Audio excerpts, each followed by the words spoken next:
Hello everyone, and welcome to episode 48 of the Game Dev Tutorials. So today's goal was to add checkboxes, and that kind of sent me down a bit of a rabbit hole that took a little while to line up and get it all working, because I didn't realize some of the bits needed, like buttons weren't animated 2Ds yet, and stuff like that. So we're going to have some cleanup work to do to get this all ready, but also have to add form parts to make this happen, which is why we're doing the checkbox, so that we have at least 2 form parts so that you can see it all working. Yeah, this one, buckle up guys, it's gonna take a little bit, but before we get started, make sure you hit that like button down below. It really does help to spread the word. Subscribe if you haven't already, so you can see when the new videos come out. And if this is helping you in any professional capacity, please consider Patreon. It really does help me out.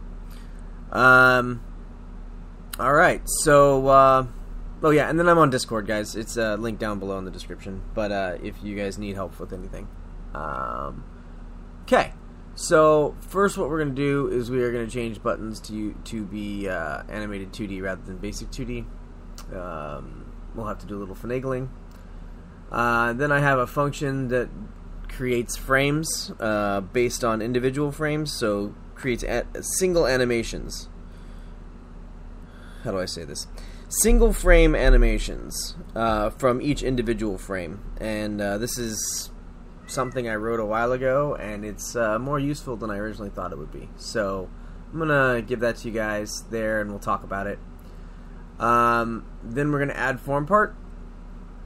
Then we are going to convert ArrowSelector to a FormPart. And then we're going to add Checkbox.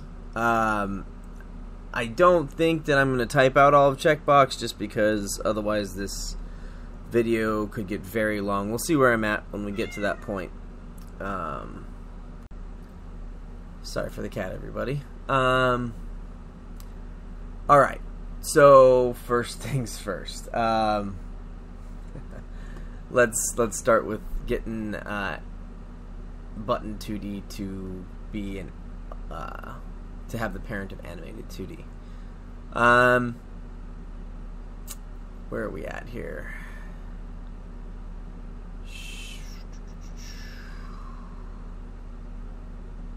Engine. Sorry, got a little lost there. I was looking at the content going, that's not looking right. Okay, yeah, we're good. Okay, so button 2D becomes an animated 2D. Obviously that will break quite a bit of things, but that's where we're going to start. So the next step with this is to add the frames parameter. Just a vector 2, and then that will have to go into here. You can add a color thing as well, but for right now I'm just going to say color.white, because I'm not interested in passing in a color at this time. Okay, so that's in there, and then let's build it. That should break a bunch of things. Alright, so every button in the game is a single frame. Because it's a single frame, all that means is that, well, this is just vector 2 frames. But it means it's just a vector 2 of 1, 1 when we get to it. So we'll check that out in just a second. We'll do that. Alright, that's where we're at here. New vector 2 1 1. We're just going to copy that here. There we go. And then we're going to do that for pretty much, well, actually all of this, because everything that we've done so far in this game / tutorial is a single frame. So we'll go through and we will add all of that. Boom. And almost there.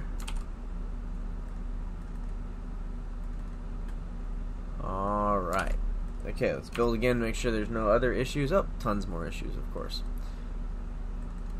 Skill button stuff, same thing. So this is just that 1-1 frame thing. I think this is all the rest of them here. Build again.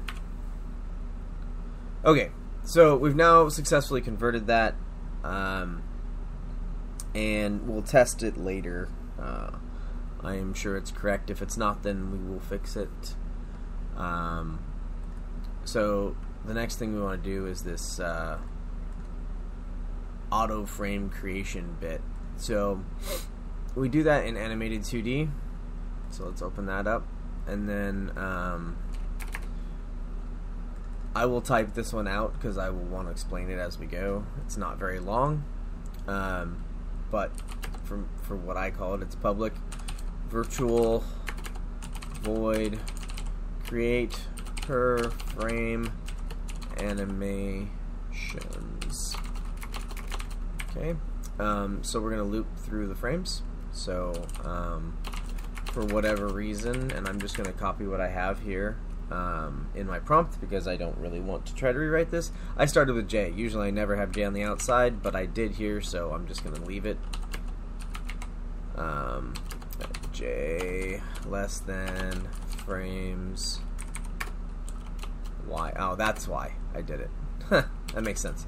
Because I like to associate I with X and J with Y, and in this case, I looped in this order. I guess you could probably go the other order, but anyway. Alright. Same thing, but with I and X. So, int I equals 0, I less than frames dot X, I plus plus. And then in here, we are going to have a frame animation list get added. So let's find all references here and pick one up.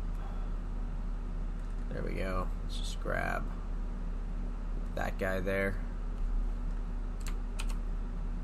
just so we don't have to retype the whole thing. Okay, so here we are going to use frame size.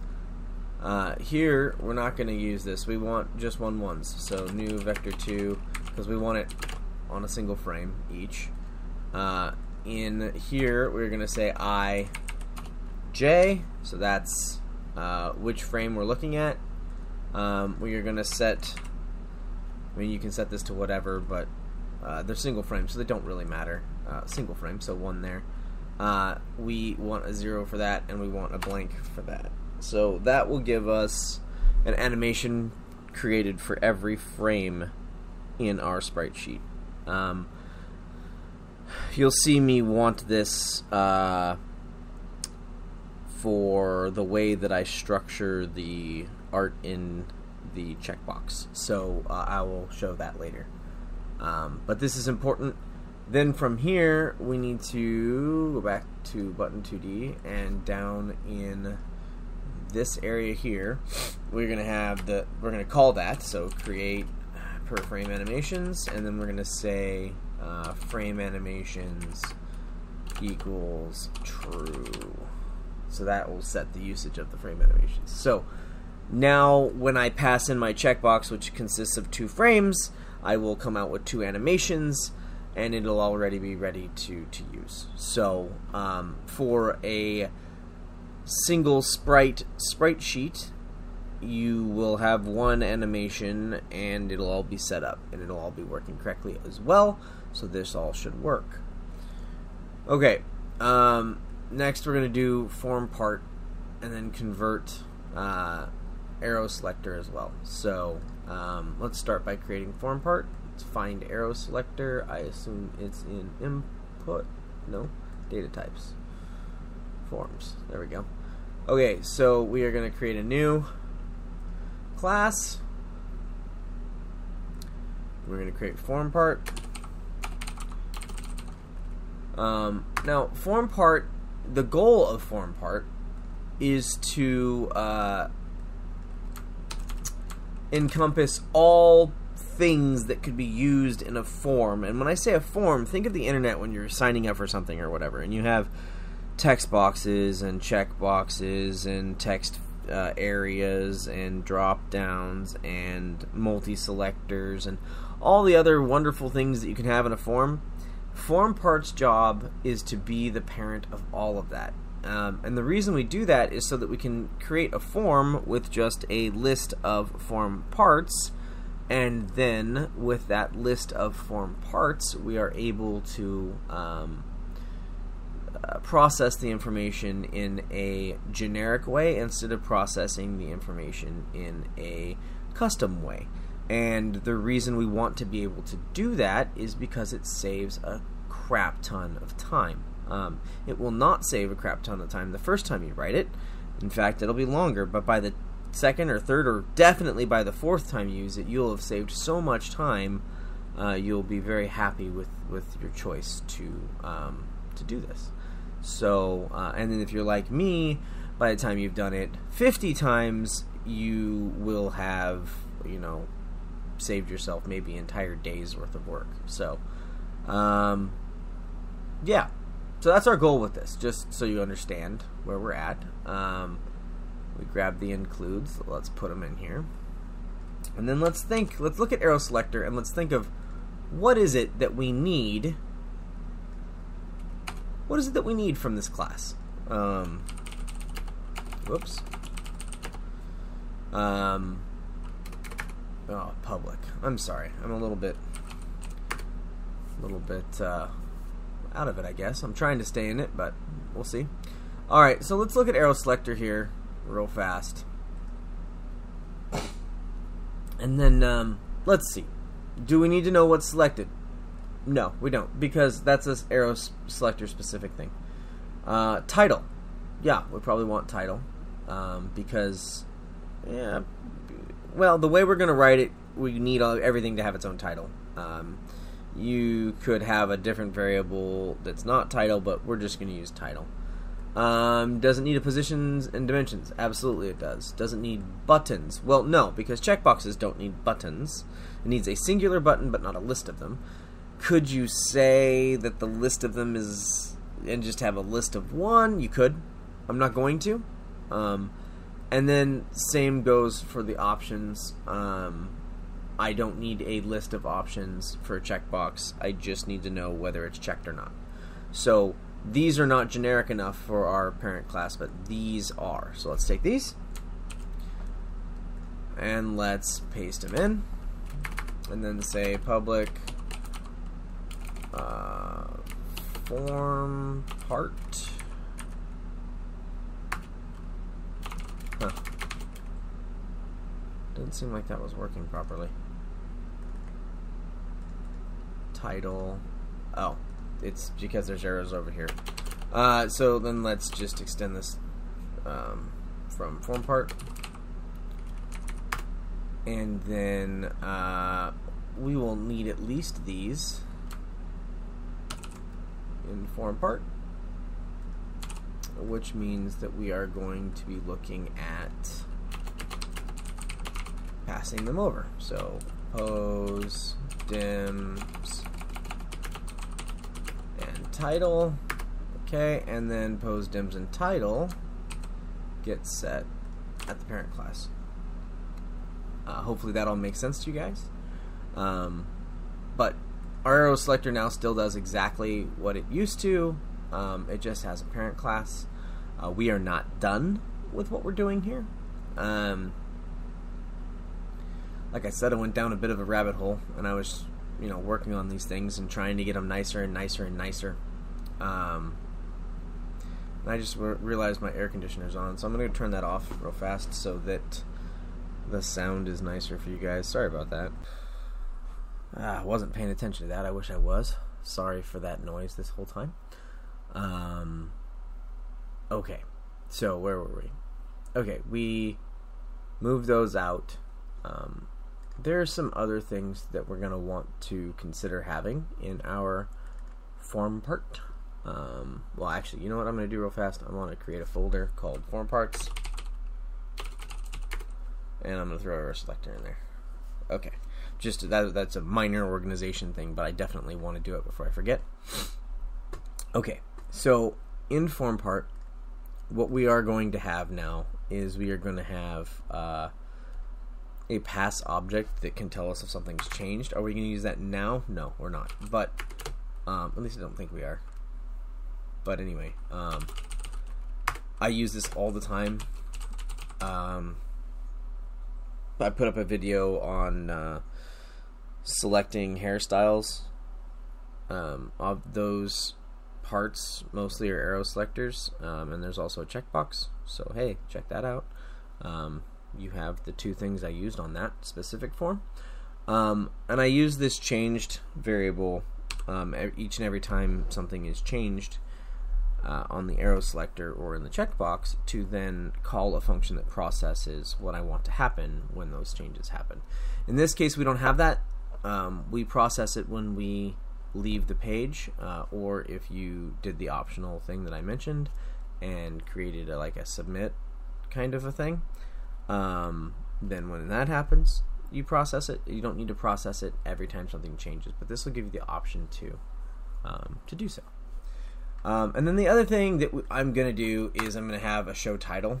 I don't think I use this here for this tutorial either, but this is another thing. Sometimes you just don't want the title to show, so you know, having the ability to turn it off is good. So we want to set our changed each time. So pass object changed, and then we have that come down here. So changed equals changed, boom, and then show title equals true.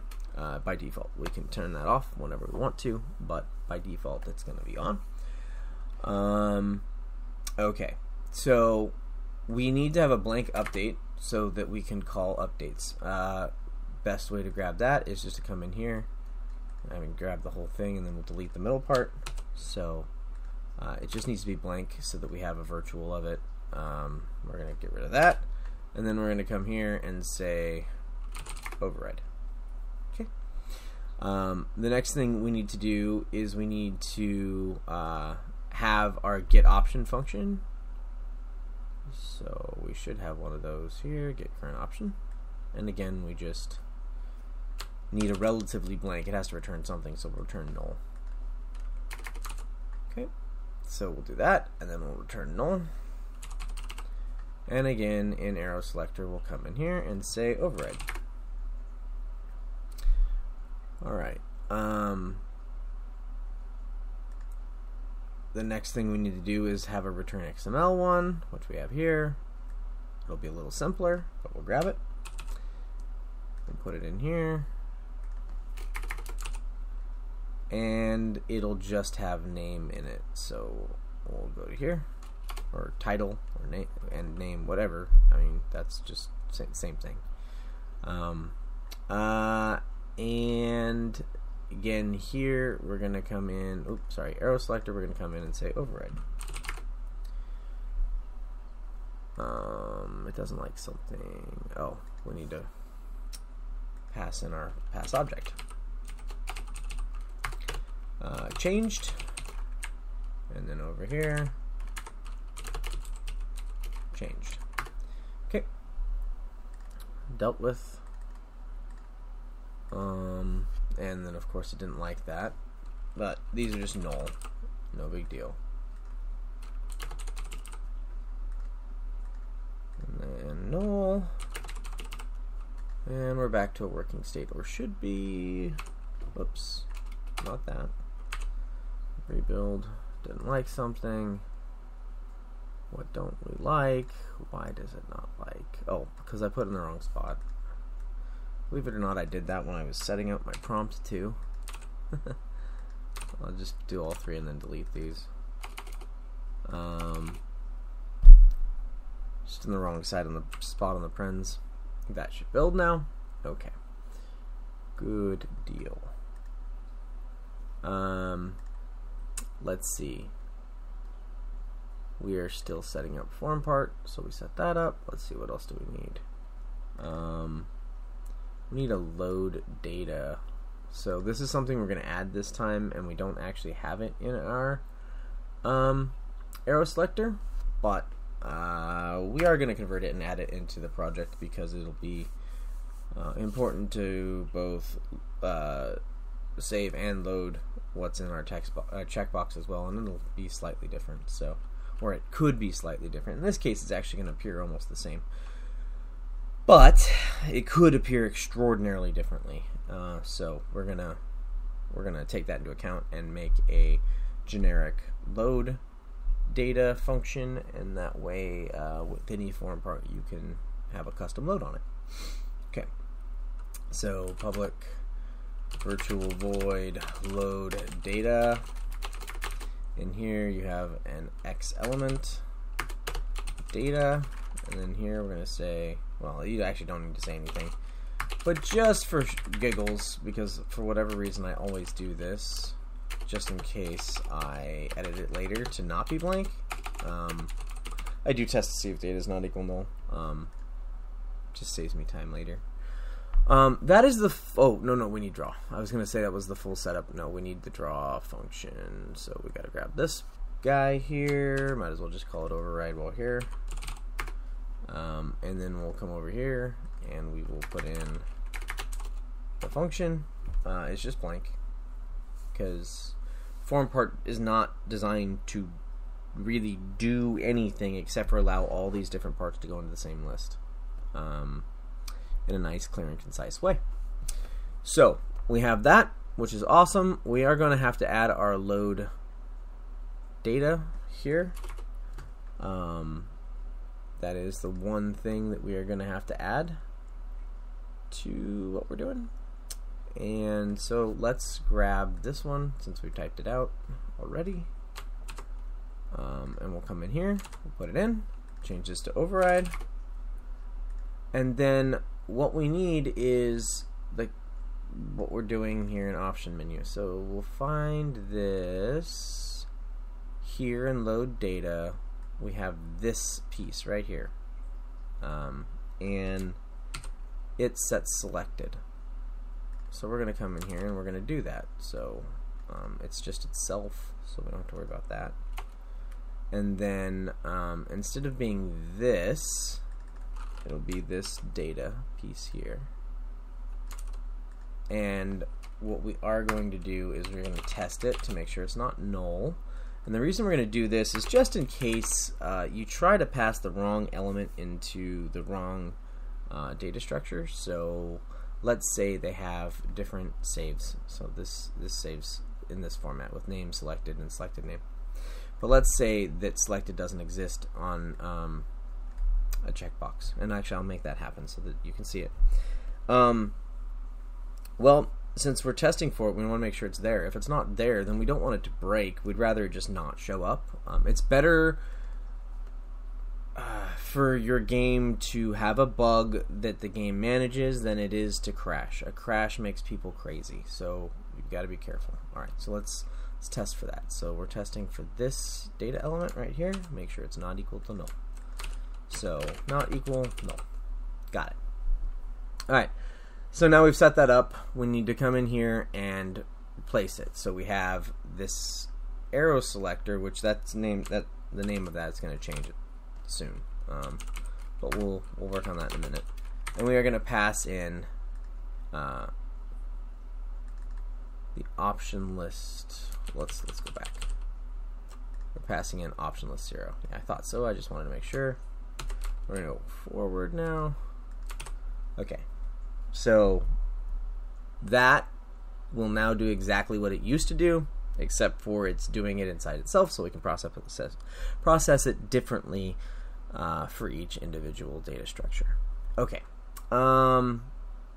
Great. We have accomplished that process, and actually a little faster than I thought we would. Trying to see, we are about 25 minutes in-ish. Cool. So we have added, we've added the FormPart. We have changed ArrowSelector to be a FormPart, and now we need to add Checkbox. I am still going to just add it, and then we'll talk about it, because it's just going to take way too long for me to type it all out. Originally, this was the entire tutorial, was just adding this, and then I realized just how much I had to do. Like I said, 25 minutes of prep work just to get to this. So, I mean, it is what it is, but I don't really want to retype all of this right now. Alright, so we're going to add this, and I will provide this file. I will provide the art file I'm about to show you in a second. Move. Put it in right here. I am going to need my namespace because it has the prompts namespace. Okay, there. Oh, they're the same. That's great. They didn't used to be. I must have changed that at some point. Alright, so we have checkbox. And its unique things are, it needs to know if the box is checked. It's just an int. You could use a bool, but then you're going to have to convert from bool to int to save, so I just left it as an int to start with. We have a single button. That is the checkbox itself. And then we have, I don't think we use this.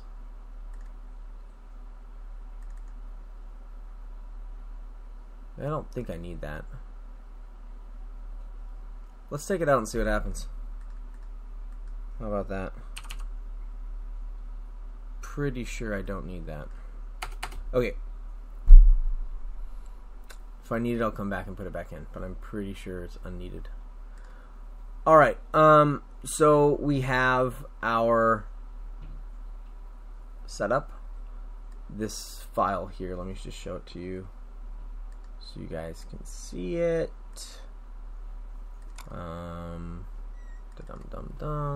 That's all it is.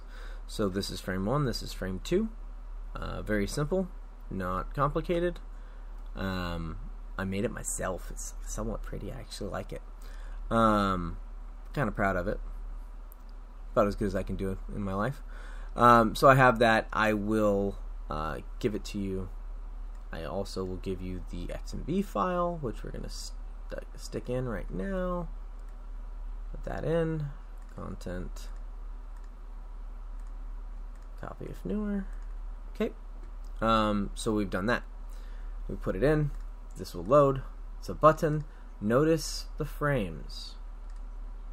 Okay, we are 1 wide and 2 tall. This is 1 wide and 2 tall.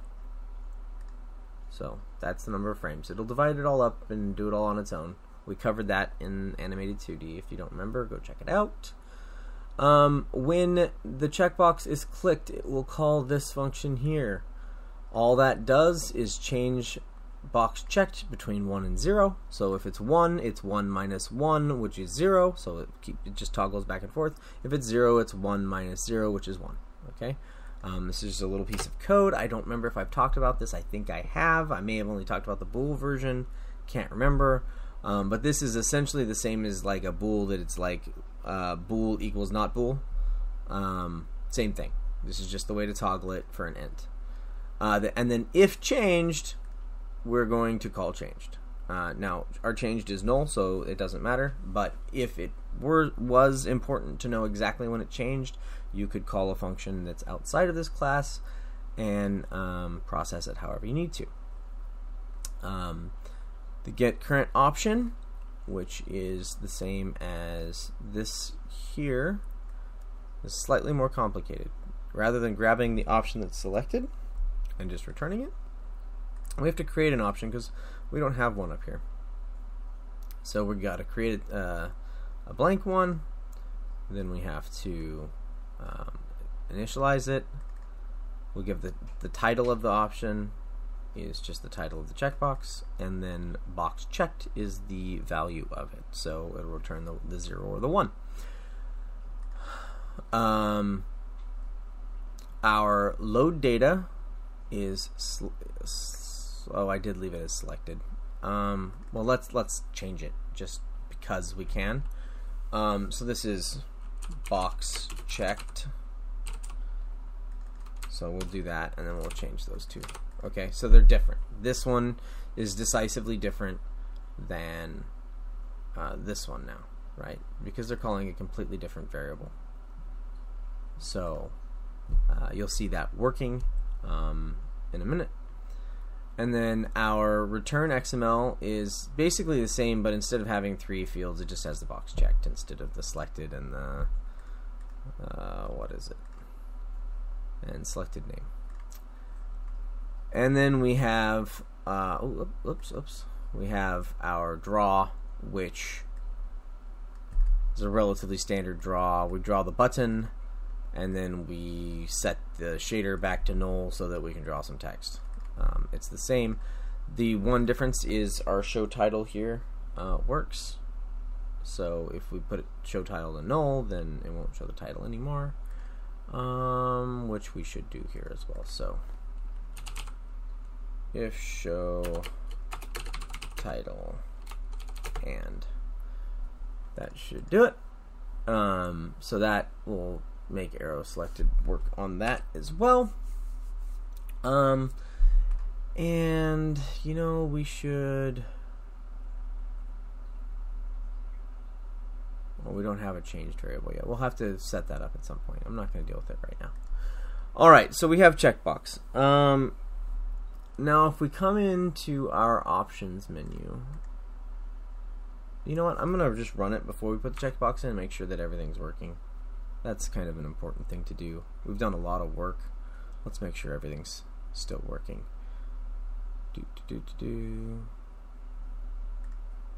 One of these days. Oh, nope, something's not working. Out of memory exception. Frames. That's weird. Alright. Oh, I see it. I see it. I put J right here. Don't do that.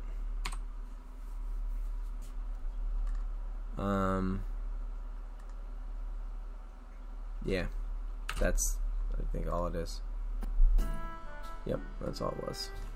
Little mistakes. Alright, so we have these. They work, right? I can drop my music volume. I'm actually gonna put it to 0 because I don't want it there. Good. Full screen still off. Sound done. Okay, so we're just gonna exit. We're gonna exit. It's gonna break, of course, because that's what it does when you're in debug. Well, at least like half the time. Alright, so that's all working. Now, we want to convert this here stuffs to using the checkbox for this. So, how can we go about that? Let me get it open so I can look at it, because there were a few steps that I did here. And I don't want to miss any. I spent like 3 hours doing this earlier, so it's going much faster the second time through, but it's something that I went through and dealt with. First thing we're going to do is create a FormPart here. So it's not a list of ArrowSelectors anymore, it's just a list of FormParts. So FormPart, and then that's FormPart, and this is FormParts. Now that will obviously blow up some stuff. First of all, we need to switch all of this, all of these instances of ArrowSelector to FormPart. So we're just going to go through all of that now, get that done. And you could say, well, why can't I just leave it as ArrowSelector? You can. You can. I'm just trying to reline everything up. There's some errors here that we'll cover how to fix those in a second. But right now, we are just going to do the first step, which is swapping out the name of everything. There we go, there we go, there we go, there we go.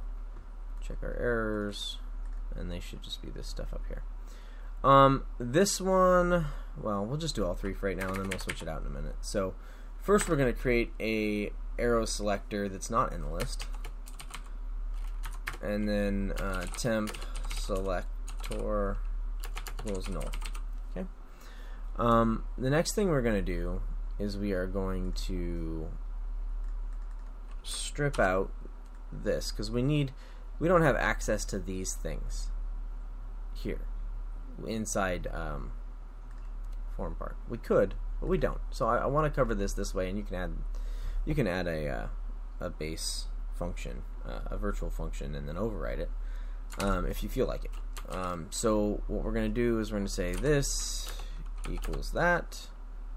So now it's just an ArrowSelector. So now we can take this and use these functions because we have access to them, and then we can say form option or form parts dot add, and we can add the ArrowSelector to it. So temp selector, right? Oh, no, not that. Okay, so now we initialized everything and then we added it to the form parts. This is one decent way to go about it. The other way would be to make sure that the base class form parts has access to these functions. If it does, then you can just create it within the same structures we used before. In this case, I don't want to do that, so you can, but I'm not going to. So same thing here. So we take this guy, we do the same thing here, strip that off, and then where it says this, we just put in our temp selector, and same thing here, and then we do this. So now we have two of them added, and then we'll do the exact same thing one more time for our third option.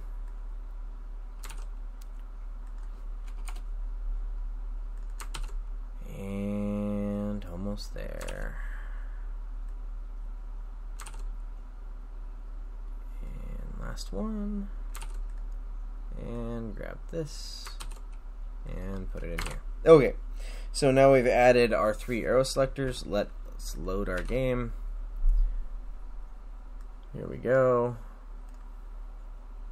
It's all there. They work. Right? And we're good. So we have working code that works exactly like we used to have. The one exception being that our buttons are more complex now. Our ArrowSelector is more versatile, and it can be stored in the same class as a checkbox. So we did all of these things, and that only took, I don't know, what are we at, 38 minutes-ish, 36 minutes, I don't know, something like that, to get all that in. But it's in, so we're good. And now we got to change this mamma jamma to a checkbox. And the way we're going to do that is we are just going to remove this stuff here. Well, actually, just these 3. And then we are going to say new checkbox. Checkboxes are very simple, so they often are not going to need something that we're not going to need to assign variables that we don't have access to. So we have a new vector 2. You know what I just realized? I deleted that stuff I shouldn't have.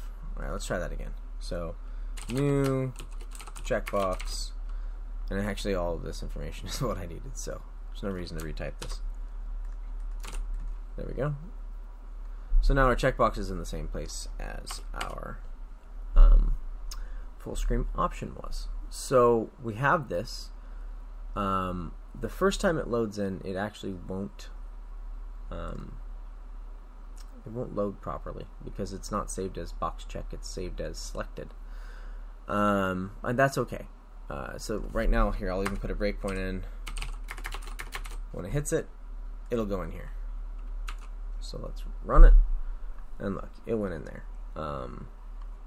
So that's okay, no big deal. I'll actually leave the breakpoint there, and then you'll see the next time we load it. So we go into here, we have our checkbox, it works. So we're going to leave full screen on. Well, actually, we'll leave it off for now. I'm going to have to reset the thing. But now, broke again. Always forget about that. I should just click the X in the top right. But now when we load it, it won't go in here because it will go in here. So I'll put a breakpoint in both. It will hit this one. It won't hit this one. So there it is, hitting that one and loading checkbox, which you can see the data. Whoops, right here. And there's our data. Checkbox is what we're looking for, and it was 0 like it's supposed to be. I'm going to remove this breakpoint for now, and you'll see right now it's not going to hit this one at all. It doesn't. There's the game. You're going to just have to trust me that this works. I'm not going to retest it out the other way, but you now have a checkbox. You also have form parts, and you can stuff them all into the same list. You have an upgraded button, all in, whatever, 40-ish minutes. Sorry for the relatively long one, guys, and I know this is a lot to cover. Once I dive down in the rabbit hole on this one, I simply couldn't leave it the way it was. I needed to upgrade it. I needed to show you guys, well, get you guys better buttons. This is a better button. Now you can use one piece of art to create a button, a graphic button, instead of just using the highlight, which is the coloring part, which is, you know, fine, and we're still using it here, you know, where it just changes the color of it for the highlights. But now you can change the entire image to make it look nicer. So wanted to get that to you guys as well. Make sure you grab the artwork and the check button file out of my box account, linked below in the provided materials. And then, you know, if you've enjoyed this video or it's helped you out, make sure you hit that like button. If this video's helped you, then it's probably a good idea to subscribe, because you never know what video I put out will help you again. And, you know, join the community. There's lots of us so far. We're at about 370 some odd subscribers, which is great. And, you know, if I'll answer your questions, but other people do too. So feel free to talk. Leave a comment below. Helps to push the video as well. But you know, talk in Discord, and consider the Patreon. Like I said before, it really does help me out. And if you don't want to do a Patreon, that's fine. I've got 4 games on the market, and I would love some support. Getting sales, and if you guys like the game, throwing up a review really helps me out. And I would appreciate it much. Yeah. Alright, guys, I will see you guys next time. Have a good one.